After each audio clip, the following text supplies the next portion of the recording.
Welcome to the second episode of Reppin the Blue. I'm your host, Ben Brawley, and the voice of Bruin basketball. Let's dive into it.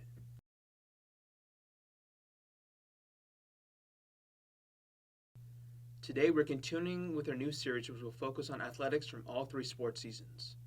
Starting off the bat, we have to discuss the George Fox men's basketball team, who made it to the Northwest Conference tournament for the first time since the 2016-2017 season. Even though they finished with a season with a 9-17 record, the Bruins were able to make noise in conference play by going 8-8. Through 11 seasons, the head coach, Mako Hamilton, has only been able to experience the feeling of competing in the Northwest Conference 3 times. Mako's record with George Fox is a depressing 78-124 through 11 years, but that doesn't stop his commitment from trying to run this program into success.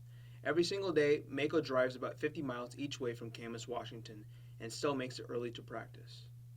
George Fox lives and dies by the 3-ball. This past season, they were number 23 in the whole nation with 10.1 threes made per game. However, their lack of size gets exposed each and every night, as they were 412 in the country, which is dead last for rebounds. In addition, they placed 385 out of 412 in defensive rankings, which is absolutely ridiculous. There is still a glimpse of hope, however. Momo Stokes shot 47.5% from 3 and averaged 15.4 points per game before tearing his ACL.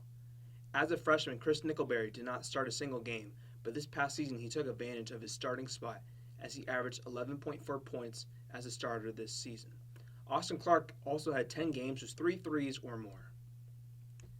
And the team had 3 freshmen, which will all have a fresh offseason to improve for next year. One of those freshmen is Mo Jackson, or my friend Mo Money. At 6'7", 215, Mo has the perfect build to become very disruptive at the D3 and potentially D1 level one day. In a limited sample size, Mo showed promising skills, including his shooting ability, athleticism, and blocking abilities. However, at the end of the first semester, Mo was placed under academic suspension as he failed a class. After talking to Mo several times, he has promised that this is a mistake that would turn into a learning opportunity. Devon Walker was a lone senior on the team, so most of the team will stay intact. They have added a few new recruits. One of them is Trey McDonald. Trey is a point guard from Oak Park High School in California, who has a knack at getting steals, racking up 1.8 per game. Another recruit is by the name of Noah Marte. Noah Marte is a 6'1" shooting guard who can shoot it from deep and also bring intensity on the defensive side, which is really needed in Bruin basketball. Even though the Bruin basketball season just ended, the players are back at it and ready to make George Fox a winning program.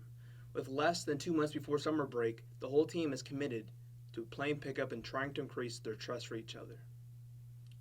The easy solution is to recruit a few mobile centers, but those are extremely tough to find, as most of those tall players go D2 or D1.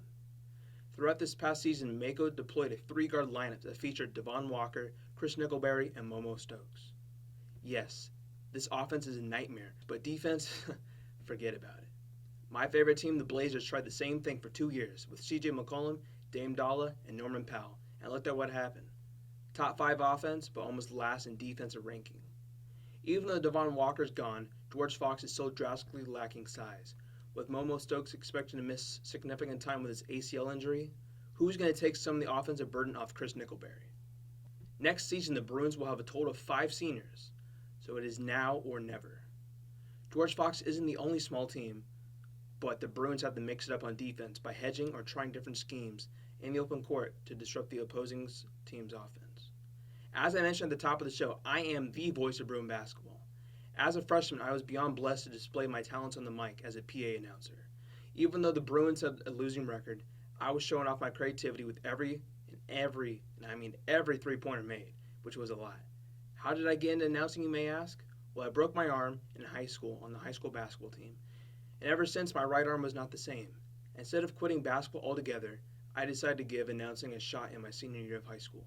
My dad and I used to announce the Blazers lineups with songs on the radio, but this time I would be doing it in front of hundreds and potentially thousands of people. I love announcing, and I really hope that I can continue doing it for the rest of my life. I am really grateful for allowing a freshman in college to become the voice of their school.